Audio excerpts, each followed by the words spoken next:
આજે સુરત ખાતે દક્ષિણ ઝોનના પદાધિકારીઓની બેઠક માટે પ્રદેશ ભારતીય જનતા પાર્ટીના યશસ્વી અધ્યક્ષ આદરણીય શ્રી જગદીશભાઈ વિશ્વકર્મા આવ્યા છે। આગામી સ્થાનિક સ્વરાજની ચૂંટણીને ધ્યાનમાં રાખીને મંડળથી લઈને જિલ્લા સુધીના બધા જ કાર્યકર્તાઓને ઝોન સ મળવાનું થાય એ પ્રકારે એમનો ગુજરાત પ્રદેશની અંદર પ્રવાસ ચાલી રહ્યો છે અને આજે શરૂઆત દક્ષિણ ઝોનથી થઈ છે। બપોર પછી મધ્ય ગુજરાતની અંદર મધ્ય ઝોનની બેઠક છે, 30 તારીખે સૌરાષ્ટ્રની અંદર છે અને 1 તારીખે ઉત્તર ઝોનની આ જ શ્રેણીમાં બેઠકનું આયોજન કરવામાં આવ્યું છે। માનનીય પ્રદેશ અધ્યક્ષજીના નેતૃત્વમાં આગામી સમયમાં સ્થાનિક સ્વરાજની ચૂંટણી ભારતીય જનતા પાર્ટી લડવા જઈ રહી છે। જે રીતે ગત 2021ની અંદર ભારતીય જનતા પાર્ટીએ જે વિજય મેળવીને ઇતિહાસ બનાવ્યો હતો, એ નવો ઇતિહાસ બનાવવા માટે થઈને ભારતીય જનતા પાર્ટીના કાર્યકર્તાઓ, દરેક કાર્યકર્તાઓ પ્રદેશથી લઈને બૂથ સુધી બધા કામ કરે એ ધ્યેય સાથે માન્ય પ્રદેશ અધ્યક્ષજીનો પ્રવાસ ચાલી રહ્યો છે। જે પ્રકારે આપ સૌ જાણો છો કે દેશના યશસ્વી પ્રધાનમંત્રી શ્રી માન્ય નરેન્દ્રભાઈ મોદીજીના નેતૃત્વમાં દેશની અંદર કામ થઈ રહ્યું છે। દેશની અંદર છેવાડાના લોકો સુધી સરકારની યોજનાનો લાભ પહોંચી રહ્યો છે।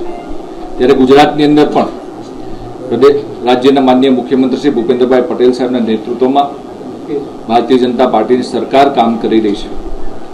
સરકારની યોજનાકીય લાભાર્થીઓ સુધી પહોંચવા માટેનો પ્રયાસ, સરકારે કરેલા કામો, સાથે સાથે સ્થાનિક સ્વરાજની ચૂંટણી છે તો સ્થાનિક સ્વરાજની અંદર પણ ભારતીય જનતા પાર્ટીએ એકમના માધ્યમથી કરેલા કામો એ લોકોને યાદ અપાવીને એ પ્રકારે આવનારા સમયમાં ભારતીય જનતા પાર્ટીના કાર્યકર્તાઓ લોકો સુધી જવાના છે।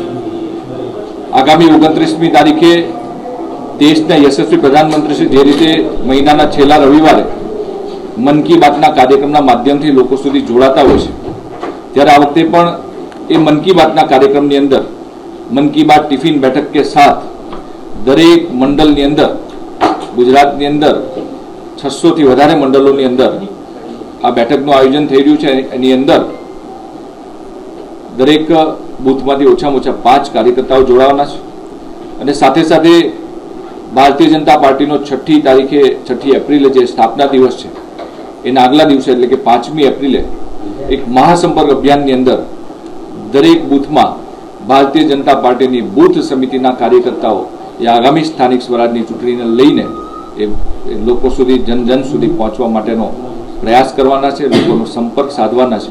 ત્યારે આવનારા સમયમાં પ્રદેશ અધ્યક્ષજીનો પ્રવાસ કાર્યકર્તાઓને ઉત્સાહિત કરવા માટે, પ્રોત્સાહિત કરવા માટે, નવી ઉર્જા, નવી શક્તિ સાથે એ લોકો આવનારી ચૂંટણીમાં કામ કરે એ માટે થઈને મને પ્રદેશ અધ્યક્ષજીનો પ્રવાસ ચાલી રહ્યો છે।